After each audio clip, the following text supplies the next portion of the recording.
Social media پر کوئی video viral ہوئی ہے کہ رسول اللہ کے بال یہ قرآن پاک کی سورہ بقرہ سے نکلتے ہیں اور اس کو پانی میں ڈال کر کے پیو تو شفایاب ہو جاؤ گے. اس کی سند تو کوئی نہیں ہے، مگر ہمارے بزرگوں نے اس سے پہلے بھی ایسی کچھ چیزیں بنا لی تھی جس کی کوئی شرعی حیثیت بھی نہیں تھی، اس کی میڈیکل پر وجہ نہیں تھی، لیکن اس کا فائدہ تھا. مثلا اس زمانے میں کیا ہوتا تھا، کوئی کسی خاتون کے ہاں اگر ولادت ہو جائے، کوئی بچہ پیدا ہو جائے، وہاں سے میں باقی کڑیاں اس کا نہ ملیا پاچھا اور پاسی تو سے نہیں اولاد ہونے لگی. یہ اگر آنے سے نا، حالانکہ میڈیکلی یہ کوئی بات نہیں ہے. وہاں سے وہ بچے میں دیکھا، بچے دیکھی اس طرح نظر لگی ہے، نہیں نظر ایک الگ پہلو ہے، لیکن کیا تھا اس میں اس خاتون کو الگ رکھنا مقصود تھا. اگرچہ وہ بات درست نہیں تھی لیکن اس کا فائدہ بہرحال تھا.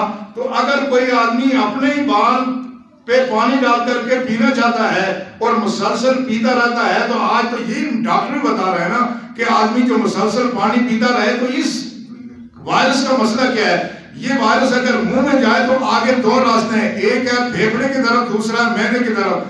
اگر یہ پانی مسلسل ایک آدمی پیتا رہے گا، خواب اپنا باہر یا سکی پینا ہو، پیاس پینا رہے، حاصل بھی کوئی اعتراض نہیں ہے.